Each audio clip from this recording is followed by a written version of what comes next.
और जब मैं फायर करते हुए आगे बढ़ा तो नक्सलियों ने एक ब्लास्ट कर दिया। उसमें मेरा जो है ना 10-12 फीट में ऊपर उछला और नीचे गिरा, और मेरा बायां पैर जो है ना उसमें चला गया था भाई। ओस आया, जैसे ही ओस आया थोड़ा सा, तो गोलियों की आवाज़ के बीच में जो है ना हथियार उठाने की कोशिश करी।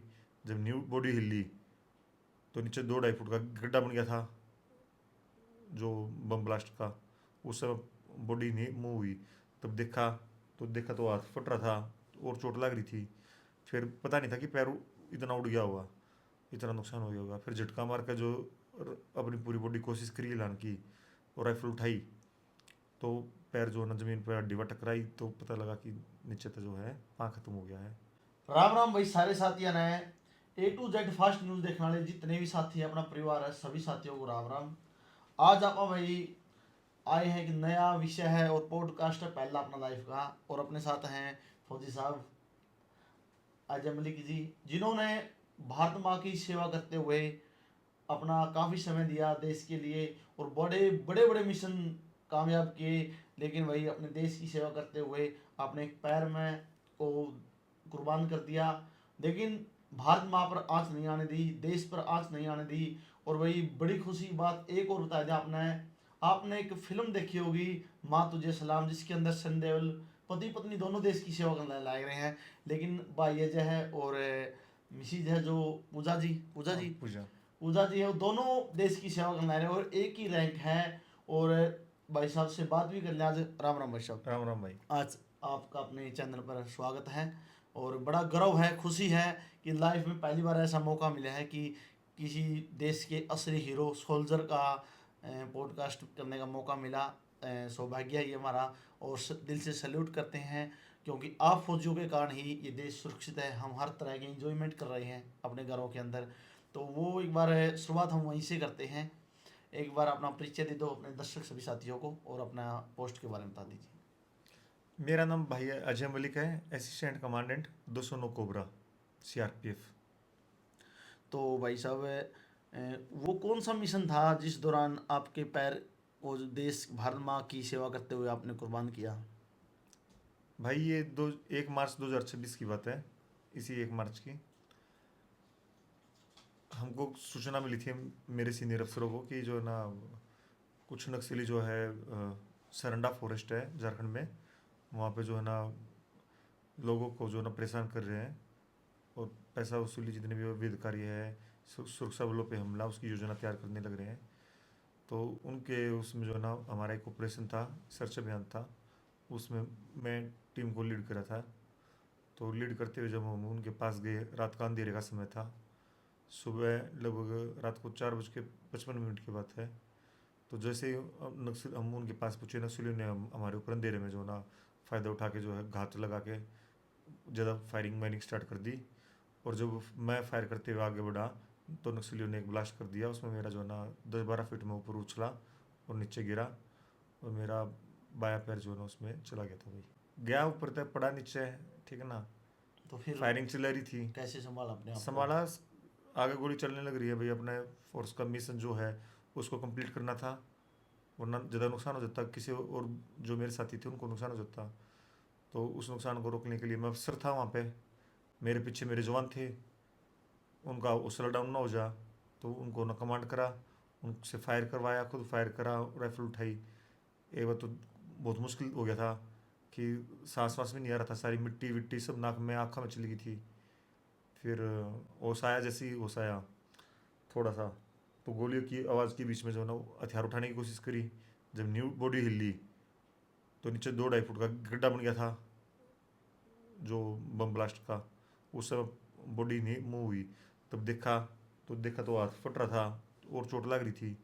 फिर पता नहीं था कि पैर इतना उड़ गया होगा, इतना नुकसान हो गया होगा। फिर झटका मार कर जो अपनी पूरी बॉडी कोशिश करी हिलाने की और राइफल उठाई, तो पैर जो है ना ज़मीन पर हड्डी पर टकराई, तो पता लगा कि नीचे तो जो है पाँव खत्म हो गया है। फिर भी जो है ना अपना मिशन जारी रखा भाई, तो ठीक है ना, और देश अपने की साथियों को जिम्मेवारी भी बचाया। थी और जो हम्म। साथी थे टीम के उनकी जिम्मेवारी भी थी, उनकी बिल्कुल सुरक्षा की भी। बिल्कुल। अफसर है भाई, तो अफसर जो है ना अपना, जो जवान होता है ना उसको कमांड करना उसकी जिम्मेदारी होती है, क्योंकि उसको भी दिक्कत ना हो जा। सबसे पहले तो मेरा होने के बाद मैंने ये पूछी भाई किसी और को तो चोट नहीं लगी है, तो जब पता लगा कि भाई चोट नहीं लगी है तो ना हमने ऑपरेशन को आगे बढ़ाया, ठीक है ना, क्योंकि अंधेरा है वरना नुकसान ज़्यादा हो जाता ना। 45 के आसपास नक्सली थे वे। तो भाई हम्म। साहब एक बार न्यूज भी सुनी थी और आप भी बोल रहे थे एक हम्म। बार कि मतलब एक बार एक गाड़ी खाई में गिर गई थी, तो वो हम्म। क्या हादसा था और उसको मतलब आपने किस तरह से वो किया? ये तो 2019 14 जनवरी की बात है। बर्फ़ पड़ रखी थी। हम आरओपी ड्यूटी में थे अपना, जम्मू कश्मीर के अंदर। पटनी टॉप एक पहाड़ हिल स्टेशन का नाम है, तो उसके पास मेरी पोस्टिंग थी। तो मैं ऐसी ड्यूटी लगा के है ना पेट्रोलिंग करता हुआ वापस आया था अपनी। मेरी वाइफ की भी उसी एरिया में वो थी, तो मैं उसके साथ उतर के बातें करने लग रहा था, तभी आवाज़ आई कुछ गिर गया जैसे। तो भाई आवाज़ आती मैं तुरंत है ना वायरलेस पे आ गया कि है ना वहाँ पे कुछ गाड़ी वाड़ी गिर गई है। तो मैं उस जो था एरिया उसकी तरफ बड़ा अपनी वो गाड़ी उठा गए। और पीछे पीछे पूजा भी, जो मेरी वाइफ है, वो भी ऑफिसर है, असिस्टेंट कमांडेंट थी, वो अपनी टीम के कुछ मेंबर लेकर चली। तो वहाँ जाकर देखा मैंने, खाई में गाड़ी गिर की थी भाई। उसमें प्राइम फेसिया तो मेरा ये उद्देश्य था कि कोई लोग हो उसने निकाल लें बाहर। और मैं खाई में कूदा। खाई में कूद कर 50-60 फुट गहरी खाई थी, और अच्छा। जब गया भीतर तो देखा बोनट में आग लग रखी थी और पूरा अंदर धुआं ही धुआं हो रखा था। तो कुछ पता ना लगा था कि कितने आदमी हैं। और अब पूरी गाड़ी क्रश हो रखी थी, उसमें कोई गेट गाट उसका कुछ नहीं खुला था, सब पूरी जाम मुँह थी। भीतर धुआं ही धुआं, कुछ नहीं बह रहा था, कुछ कुछ है या नहीं है इसमें। फिर वहाँ को ड्राइवर तो होएगा, तो भाई अपना हाथ मार मार के मुक्के अपना जो है ना वो शीशे तोड़े। तो उसमें हाथ था, मैं भी खून उड़ गया था। लेकिन टीम के जो मेरे जवान थे और मैं था, हमने मिल के जो है ना हिम्मत नहीं आ रही, और शीशा तोड़ कर जो है ना फिर आदमी बाहर काटे। और जब बाहर निकाले भाई, तो उसमें तो 5 बड़े और 4 बच्चे निकले। टोटल 9 जिंदगी हमने बचाई थी भाई उस ऑपरेशन में। अच्छा भाई साहब। हाँ, फिर पूजा मैडम ने जो ऊपर जो है ना ऊपर पहुँचाने के बाद फर्स्ट एड दिला के जो है उनको हॉस्पिटल में भर्ती वर्ती करवाया। हड्डी वड्डी टूट गई थी उनका, जो भी आगे ऑपरेशन हुआ वो हुआ था। तो इस तरीके से हुआ था। 50 सेट मतलब फुट नीचे आप कूदे, उस हाँ समय अंदर मन में ये नहीं आया वो खुद का मतलब डर या ऐसा कुछ, मैं इतना नीचे खाई में कैसे निकाल के ले आऊं? भाई, एक तो थोड़ा बर्फ पड़ रही थी तो बेरा ना पता था खाई का कुछ अंदाजा सा ना होता कि तब कहीं पे ज़्यादा बर्फ गिर रखी है, कहीं पे कम गिर रखी है, तो अचानक ना होता। और फिर जब आपने एक टारगेट बना लिया ना भाई, इस लोगों की ज़िंदगी बचानी है या उसमें जो ड्राइवर है उसकी ज़िंदगी बचानी है, तो भाई टारगेट बना ली तो बना लिया। उसने मरण देंगे। मेरी जगह कोई और होता वो भी ये काम करता जो मना करा था। एक इंसानियत का नाता भी इंसानियत का नाता, ये हमारा और एक काम है। फौजी। हाँ, फौजी है, इंसानियत है भाई। किसी को बचाना तो हमारा धर्म है ना।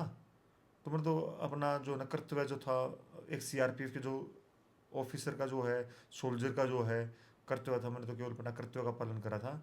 उसमें हम अपनी ड्यूटी का फॉलो करने के लिए जो है ना भाई करना कुछ ना ठीक करेंगे। तो बाद में वो तो भगवान ने मतलब जो है ना इतनी रख दी कि उसमें आग नहीं लगने दी कम से कम तब तक ज़्यादा, और हम बचा पाए। ये तो ऊपर वाले के भी मैं शुक्रिया अदा करता हूँ। हमको भी ज़्यादा चोट नहीं आई और 9 लोग की जान बच गई। अगर टाइम लेकिन पे नहीं होते तो है ना शायद आज भी नहीं वो होते। गाड़ी भी ब्लास्ट हो जाती। गाड़ी ब्लास्ट हो जाती, धुएं में मर जाते, सफोकेशन से मर जाते, सांस ही नहीं आ रहा था उनको अंदर। धुआं अंदर चला जाएगा तो कहाँ सांस सकता है। तो भाई साहब उस मतलब 9 जिंदगी आपने हाँ। बचाई, आपकी हिम्मत ने सैल्यूट हाँ। है इस उसको, आपने 9 जिंदगी बचाई एक सोल्जर ने। हम्म। और उसके दौरान आपको अवार्ड मिला था वो? हाँ, प्रधानमंत्री का जो है ना जीवन रक्षा पदक जो है मेरे अच्छा। को मिला था। ठीक है। तो भाई साहब फौज में ही क्यों मन बनाया हुआ फौज की नौकरी करनी है? शुरुआत पे आते हैं हम। भाई हम तो अपना देसी बालक है और हरियाणा में क्या है चाहे तो ना वो गाना भी सुना होगा, चाहे फौज में मिलेगा छोरा, चाहे खाड़े में मिलेगा। तो बस चलेगा भाई अपना। ठीक अच्छा। है ना। तो भाई साहब ट्रेनिंग के दौरान क्या क्या कठिनाई आती है एक फौजी को? देखिए, ऑफिसर की जो ट्रेनिंग होती है ना, जो हमारा एग्ज़ाम होता है, ये यूनियन पब्लिक सर्विस कमीशन जो होता है यूपीएससी, उसके द्वारा आयोजित मतलब है ना काफ़ी कंपटीशन के बाद है ना हम जाते हैं। और पर्टिकुलर उसमें जो है ना हमको हर चीज़ की ट्रेनिंग दी जाती है, well organise training. CRPF academy है गुड़गांव के अंदर। तो उन्होंने हर टाइप की हमको जो ट्रेनिंग, जो टफ से टफ ट्रेनिंग होती है, एक अच्छा माइंड स्टेट बनाने के लिए, एक अच्छा ऑफिसर बनाने के लिए जो ट्रेनिंग दी जा सकती है वर्ल्ड की, मेरे को लगता है कि है ना one of the best training institute है सीआरपीएफ एकेडमी। तो वहाँ पे हमको इतना मजबूत बनाया गया कि हम किसी भी जो है ना विपदा, किसी भी परेशानी का जो है ना आराम से जो है ना धैर्यपूर्वक जो है समाधान निकाल लेते हैं। अच्छा भाई साहब, हाँ तो कितने समय की ट्रेनिंग होती है? भाई साहब, ये लगभग 1 साल के आसपास की है ना ट्रेनिंग थी, 1 साल से ज़्यादा की ट्रेनिंग थी।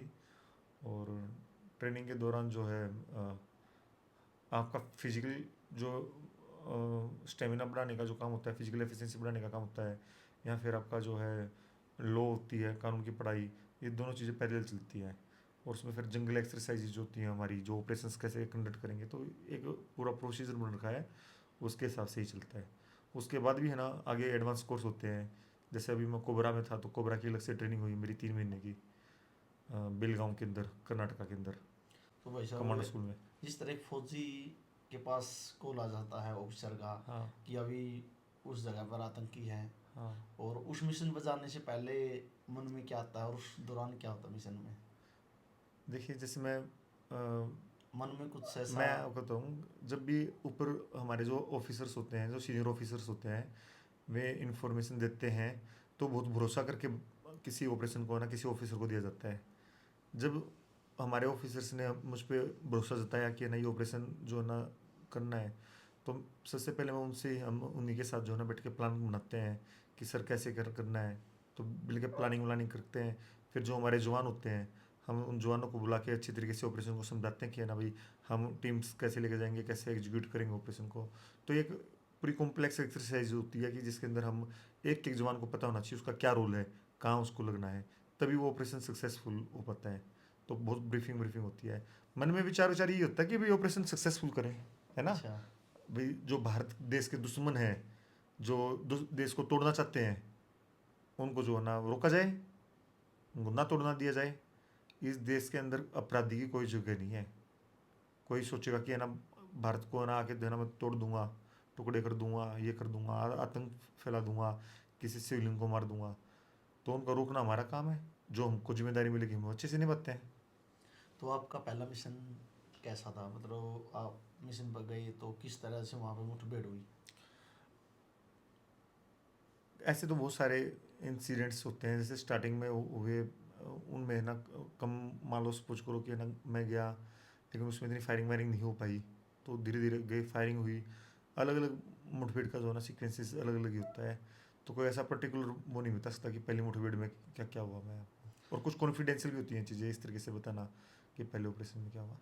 तो जिस तरह है हमारी आतंकवादियों से मुठभेड़ हो हाँ जाती है हमारे हाँ हाँ सैनिकों की, हाँ क्योंकि आम जनता को उसके बारे में नहीं पता भाई हाँ फौजी कितनी तकलीफ में है, कितनी कठिनाइयाँ वहाँ हाँ पे हाँ होती है। हाँ क्योंकि पहाड़ों के अंदर ऑक्सीजन की कमी हाँ भी, खाना पीना भी कई बार ना पहुँच पाए मिशन के हाँ दौरान। हाँ।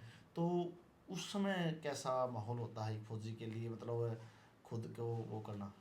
देखिए मैं कोबरा का ही बताता हूँ। मैं कोबरा में था, कई बार हमारा 5-5 दिन, 7-7 दिन का ऑपरेशन होता था। बस कोबरा कमांडो जो है ना, भारत के सबसे खतरनाक कमांडो में से एक है कोबरा। और वे इतने घातक होते हैं, हम लोग इतने घातक होते हैं। हम जाते हैं पूरे जंगल में, जो दुश्मन को आमने सामने जो है ना लोहा लेते हैं दुश्मन से। तो उस दौरान 4 दिन का ऑपरेशन, 5 दिन का ऑपरेशन, कई बार एक हफ्ते का भी हो जाता है। और आपके पास जो पहले दिन आप बैग के अंदर सामान लेके चले हैं, ड्राई राशन लेके चले हैं, उसी के साथ आपको सस्टेन करना है जंगल के साथ। जंगल के अंदर रहना है, पूरा हिली एरिया है, आपके पास पानी भी नहीं है, आपको लोकल नालों में से पानी भी ढूंढना है। तो ऐसा नहीं है वहाँ बिस्लरी की बोतल मिलेगी जंगल के अंदर जाके, है ना, या कोई पैकेट खाना जाएगा, आपने जोमेटो कर दिया, ऐसा थोड़ी ना है कि स्विगी से कुछ ऑर्डर कर दिया वहाँ पे जंगल में। वहाँ पे वहाँ कुछ तो नहीं कुछ जा मिलेगा। ही नहीं सकता। तो आपका जो मेंटल स्टेटस जो है ना, आपका दिमागी जो है ना, इतना मजबूत होना चाहिए कि आप जो खाना लेके जाने लग रहे हो, आपको 6 दिन 7 दिन तक जो है ना उसी में गुजारा करना है। दिन के 2 लीटर पानी में जो है आपकी बॉडी कितनी पानी मांग रही हो, 2 लीटर पानी में ही आपको, लिमिटेड पानी में ही सर्वाइव करना है। इसी चीज़ की हमको ट्रेनिंग दी जाती है। तो यही माइंड सेट होता है कि अपना अच्छे से है ना पूरा ऑपरेशन को, जो जितने दिन का टास्क दे रखा है, उसको एग्जीक्यूट करेंगे। जिस तरह आप इसी मिशन पर गए तो हाँ वहाँ पे ऐसा भी होगा भाई मुठभेड़ हुई है, हमारी साइड से गोलियाँ चल रही है, हाँ उनकी साइड से गोलियाँ चल हाँ। रही हैं, तो वो पल कैसा होता है फौजी के लिए? मेरे बहुत सारी मुठभेड़ हुई हैं, जिसमें दोनों तरफ से भयानक गोलीबारी जो है ना, मैं कहता हूँ कि है ना, चली है। तो उस टाइम जो एक फौजी होता है, या एक मेरी नज़रिए से, असिस्टेंट कमांडेंट के नज़रिए से, या एक ऑफिसर के या एक कमांडर के नज़रिए से, ऐसा नहीं होता कि उस टाइम पे जो है ना कोई अलग से फीलिंग आ जाती है। हमको पता होता है कि भाई हम ऑपरेशन में जा रखे हैं और उस ऑपरेशन के अंदर जो है ना भाई गोलियां तो चलनी है ही। वो चीज़ तो हम पहले प्लान करके जा रखे हैं। तो उसके बाद ये सोचना कि ना अरे गोली चल गई फलाना चल गई, ये चीज़ किसी नहीं आती दिमाग में। ये दिमाग में आता है कि अब गोली चल गई है, अब जो देश के दुश्मन है उनको कैसे नस्ता नबूद करना है। ये चीज़ें आती हैं कि उनको कैसे जो है ना सरेंडर करवाया जाए, या सरेंडर नहीं करना करे तो फिर आत्मरक्षा में हम जो फायरिंग वायरिंग की जाती है तो किस ऑपरेशन प्लान के तहत किया जाए, कैसे अपने साथियों को मतलब है ना सेफ रखा जाए, उनकी सुरक्षा कैसे की जाए, हमारा एक एक जवान जो है ना उसकी ज़िंदगी की कीमत है, उसको कैसे हम सेफ रखते हुए जो है ना ऑपरेशन को आगे बढ़ाएं। ये सारी चीज़ें ना एक जो है ना कमांडर के दिल में आती हैं। तो वही चीज़ें मेरे दिल में आती हैं कि भाई अब फायरिंग स्टार्ट हो गया है, अब अपने सारे जवान सेफ रहें और जो है ना दुश्मन का जो है ना नुकसान हो।